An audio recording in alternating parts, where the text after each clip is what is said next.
ია გამარჯობა. გამარჯობა. მადლობა რომ ჩვენი მასპინძელი ხარ. მადლობა რომ მოხვედით. მზად ხართ დავიწყოთ? დავიწყოთ. თქვენ ია ფარულავა ხართ? ერთი გიჟი ქალი. მაგრამ არა სულელი. სანამ ამ ინტერვიუს დავიწყებდით. ძალიან მეზარებოდა ინტერვიუს ჩაწერა, საერთოდ ინტერვიუებს არ ვიძლევი, მეზარება ამოვწურე, მგონია რომ ყველა კითხვას უკვე პასუხი გავეცი და თუ კი რამის თქმა მინდა ამისთვის არსებობს ჩემი Instagram გვერდი, მაგრამ რატომღაც დავთანხმდი თქვენს რუბრიკას, ალბათ სწორი გავაკეთე. დიდი მადლობა. თავარი მოგონება ბავშვობიდან. ალბათ უფრო სკოლის ასაკის, როდესაც ბატონი შალვა ამონაშვილი გვასწავლიდა და იყო ჩვენი ხელმძღვანელი, იმიტომ რომ მე ვიყავი ექსპერიმენტულ სკოლაში და ჩვენ ვიყავით ერთადერთი სკოლა, სადაც ჩვენ გვეძლეოდა საშუალება შაბათსაც დაგვესვენა და ბავშვებს ბატონი შალვა გვაძლევდა რაღაცა ძალიან დიდ თავისუფლების ხარისხს, რომელსაც ჩვენ მაშინ ვერ ხვდებოდით რა იყო, მაგრამ ეხლა გასაგებია, იმიტომ რომ ძალიან ბევრი მაგარი ხალხი წამოვიდა პირველი ექსპერიმენტულიდან. როდესაც პირველ კარიერულ ნაბიჯებს იხსენებთ. ძალიან მინდოდა ყოფილიყავი ცნობილი, ძალიან მინდოდა ყოფილიყავი ყურადღების ცენტრში.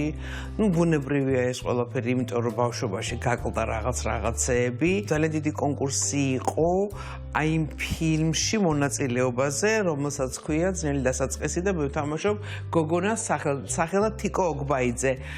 და მახსოვს რომ ვიღაცა სხვა გოგოებიც რომ მოიყვანეს, აი ამოვხტი კანიდან რომ საუცხოოდ შემესრულა როლი ეგრეთ წოდებულ სინჯებზე, პრობებს ეძახდნენ მაშინ და კიდევაც გავიმარჯვე. თავგადასავალი დაიწყო, როდესაც ამერიკაში წავედი და მივხვდი რომ არაფერი არ გამაჩნია, ვარ აბსოლუტურად უპატრონო, არა მაქვს არანაირი მხარდაჭერა არც ქვეყნიდან, ოჯახიც მხარს ვერ მიჭერდა ფინანსურად, მაშინ 90-იანები იყო, სატელეფონო ზარი ღირდა ძალიან ძვირი და ვიყავი ძალიან მოწყვეტილი ჩემს სამშობლოს, ჩემს ფესვებს და მივხვდი რომ ეხლა ეს არის ჩემი გამოცდის პერიოდი და მე ეხლა უნდა გავქაჩო და ჩემი თავგადასავალი სწორედ მაგიდან დაიწყო, შეიძლება ისე ვერ გავქაჩე როგორც ბევრს უნდოდა, ამისთვის მართლა პატრონი იყო საჭირო, ეხლა სელმა ჰაიაკი არ ვიყავი, მაგრამ ჩემს პატარა სფეროში რაც მინდოდა, ყველაფერი გავაკეთე, როგორც მინდოდა და დავბრუნდი საქართველოში. რაც თქვენი სუპერძალაა. ჩემი სუპერძალა გამოიხატება ჩემს თავზე მუშაობის 30 წლიან გამოცდილებაში, რაც მაძლევს იმას, რომ ვიყო საკუთარ თავთან ჰარმონიაში და არ მჭირდებოდეს დახმარება გარე ელემენტებისგან. ამბავი რომელმაც შეგცვალათ. 3-4 ამბავია, რომელმაც შემცვალა. პირველი ქურდების შემოსვლა და მამა ჩემის გამოძახება ჩემი წარმოსახვით, მეორე თეატრალურ ინსტიტუტში ჩაბარება და მოხვედრა მიშა თუმანიშვილის ჯგუფში, მესამე ამერიკაში წასვლა და გიორგი ჟდანოვთან შეხვედრა, მეოთხე დენიროსთან შეხვედრა, მეხუთე იყო ალბათ გაბედვა იმისი, რომ 98 წელს უკან ჩამოვედი. აი ეს 5 ამბავია, რომელმაც მე შემცვალა. როლი რომელმაც ყველაზე მეტად იმოქმედა. ეს არის ია ფარულავა. ია ფარულავას როლი, მაგრამ ერთი როლი სხვადასხვა უნდა გავიხსენო.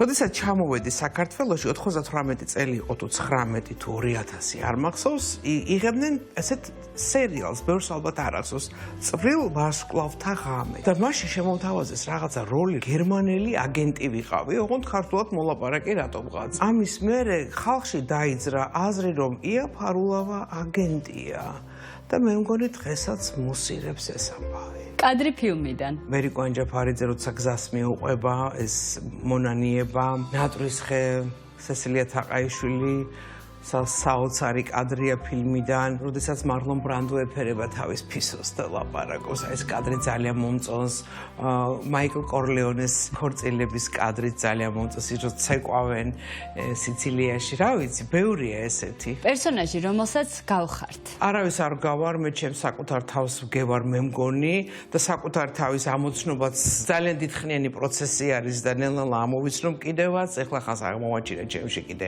ახალი თვისებები, რომელიც რომელიც არ ვიცოდი, ასე რომ მე ვიღაცა პერსონაჟს არ ვგევარ ნამდვილად ყოველ შემთხვევაში, რაც მაგ ლიტერატურაში წაკითხული, ვერავის ვერ ვამსგავსებ ჩემ თავს. თუ ერთხელ ერთ ადამიანს შეხვდებოდით. ძალიან მინდა შევხვდე ოდესმენ, შევხვდებოდი უკვე გარდაცვლილია, რა თქმა უნდა, კარლ იუნგთან, საუბარი არაცნობიერზე, კოლექტიურ არაცნობიერზე, პერსონალურ გამთლიანებაზე, ეს ძალიან მიყვარს ეს თემები სიზმრებზე. ამაში ვარ ჩაბმული 30 წელია და სიამოვნებით გავივლიდი და შევეკითხებოდი რა გავიგე სწორედ და რა არ გავიგე სწორედ, მაგრამ დღეს უკვე, როცა AI არსებობს, რაღაც მინდა კარლ იუნგი.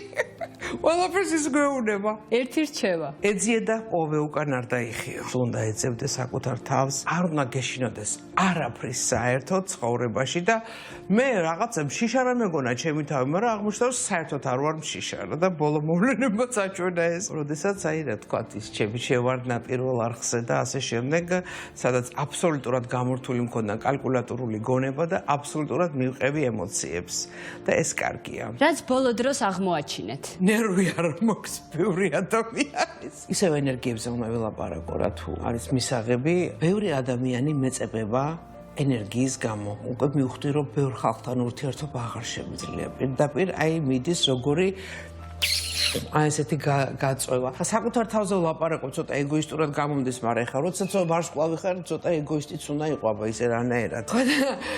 აი ვისწავლე ის რომ გაეცი დოზირებულად ენერგია. პროტესტი. მაქვს ეს პროტესტის შეგრძნება, ხანდახან ამის გამო წნევაც მიწევს ნერვიულობისგან, მაგრამ ეგ არაფერი. მინდა ჩემი ქვეყანა იყოს დამოუკიდებელი, მინდა ჩემი ქვეყანა იყოს ძლიერი და მაქვს პროტესტი ამ ეგრეთ წოდებული მთავრობის მიმართ, ბიძინა ივანიშვილის მეთაურობით დააკონსერვა ჩვენი ქვეყანა სავაჭროდ და მინდა რომ აი ეს ჩვენი პოტენციალი და ჩვენი ქვეყანა მალე განთავისუფლდეს. მიუხედავად იმისა, რომ ამ ქოცების ნარატივია, რომ კოალიციური მთავრობა ეს ჩვენს ფსიქოტიპს არ მიერგება, მაგრამ სულ ავიწყდებათ, რომ გენეტიკურად მოგდგამს იტალიური ეზოს მაგალითი და მოდელი და სადაც მართლა ყველა ერის, ყველა კონფესიის ადამიანები შეხმატკილებულები ცხოვრობდნენ და იქ არ იყო ერთი თქვა ლიდერი, ესენი ყველაფერი ავიწყდებათ. დროებითია. ყველანაირი ტკივილი, რომელიც არის გაუსაძლისი და დროებითია, თუ შენ დღეს რაღაცა საშინელ პიროვნულ ტკივილს განიცდებ, თქვა, ხო, აი ვიღაცა გიყვარს და განცდებში ხარ, ერთი წლის მერე აუცილებლად ამაზე გაგეცინება, აი მე რა სულელი ვიყავი. მე არ მაქვს საუბარი იმაზე, თუ ოჯახის წევრი დაკარგი და დიდი ტრავმა მიიღე ამის გამო. აი, სხვა დანარჩენი. ყველაფერი დროებითი აბსოლუტურად, იმიტომ რომ თურმე ყველაფერს კურნავს. შეყვარებული ია. არ არის კარგი შეყვარებული, იმიტომ რომ მე ვაღიარებ. მე ვაღიარებ და ამას არავინ არ აღიარებს საერთოდ. არც ერთი ქალი, მაგრამ ქალებს მე ვურჩევ, რომ აღიარონ. იმის გამო, რომ ძიმე კომუნისტური ბავშვობიდან მოვდივარ და ჩვენ რაღაცა ჩაგვიდეს, არასწორი მესიჯები ბავშვობიდან ისა. მე ვარ ძალიან ადვილად манипуლირებადი ქალი. ძალიან ვენდობი.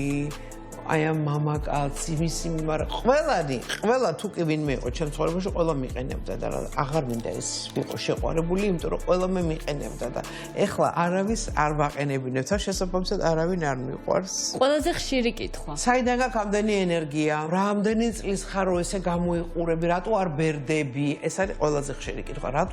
რატო არ ბერდება ია ფარულავა? აი მართლა არ ბერდები. ამას ბევრი პასუხი აქვს. რატო არ ბერდები? გენეტიკა, თავსუბლი არამატებს სვავ, ისეც anti-age, რომელმაც არ უნდა დამაბეროს წესი და რიგი. ძინავს, ჩემო ბატონო, ძინავს 12 წელზე ძინავს უკვე. არ არსებობს მე დილის 6-ზე ავდგე და მე თელი დღე ვირბინო და მორჩა ეგ ამბები. როგორც კი ვიღლები, ეგრევე ძილი. რომელი ამბის, ფილმის ან წიგნის დასასრულსაც შეცვლიდით? არ მოვკლავდი მარიტას. არ შევსვავდი მარიტას სახედარზე. და ეს ძალიან ისეთი მძიმე არქეტიპია, რომ უნდა ვაპატიოთ, რომ უნდა ხანდახან არ ჩავერიოთ სხვის საქმეში. აი ამ დასასრულს შევცვლიდი ნამდვილად მარიტას გავაყოლებდი ცოლად გედიას. ვისი აზრიც მნიშვნელოვანია? აი მე არავისი. აბსოლუტურად არა. უძველესი. რამდენი ადამიანი წერია, იმდენი სხვადასხვა ვერსია არსებობს და ის ჩემ ადგილას ვერასოდეს ვერ იქნება, რომ განიცადოს ის, რასაც მე განვიცდი. ამიტომ არავის აზრი არ მაინტერესებს. ყველა ადამიანები ჭრელები არ ეწყიროთ ჩემ მეგობრებს. პერსონაჟი, რომელიც დღეს გვჭირდება. ბეტმენი. ჩვენ გვჭირდება გაბედული, ძლიერი, ჭკვიანი ადამიანები, მაგრამ ერთი ლიდერის დრო დამთავრდა. აღარ გვინდა ეს ერთი ლიდერობანა. მომავალში თქვენ. ბედნიერი, გაღიმებული, თავისუფალ საქართველოში, ისევ პოპულარული და ისევ დივად აღიარებული. პოლიტიკაში მე არ მოვა. ამ ინტერვიუს შემდეგ. უნდა წავიდე მასაჟზე. და ბოლოს წინადადება, რომელსაც დაამატებდით. მოტო, ეძიე და პოვე, უკან არ დაიხიო. უკან არ მოიხედოთ. უკან არ გავიხედოთ. ეს არის აკრძალული. წინ. აი ხა ნახე ეს რას აკეთებენ ეს ოცნება. სულ უკან იხედებიან, მაგიტომაც წააგებენ აუცილებლად, იმიტომ რომ თუნდაც იგივე აი ამ ჩვენს მითოლოგიაში თუ ზღაპრებში, როცა გოგო მიდის და ამას ხშირად ვამბობ ინტერვიუებში და არ დავიღლები ამის თქმით, ტყეში მიდის, რას აფრთხილებს იქ სული იქნება თუ ბებერი დედაბერი თუ დათვი თუ უკან არ მოიხედო. უკან არ ეს ძალიან საშიშია. მე წაბურძიგდე დაეცებერებ არ ვიხედებით უკან, წინ ვიხედებით მხოლოდ და მხოლოდ.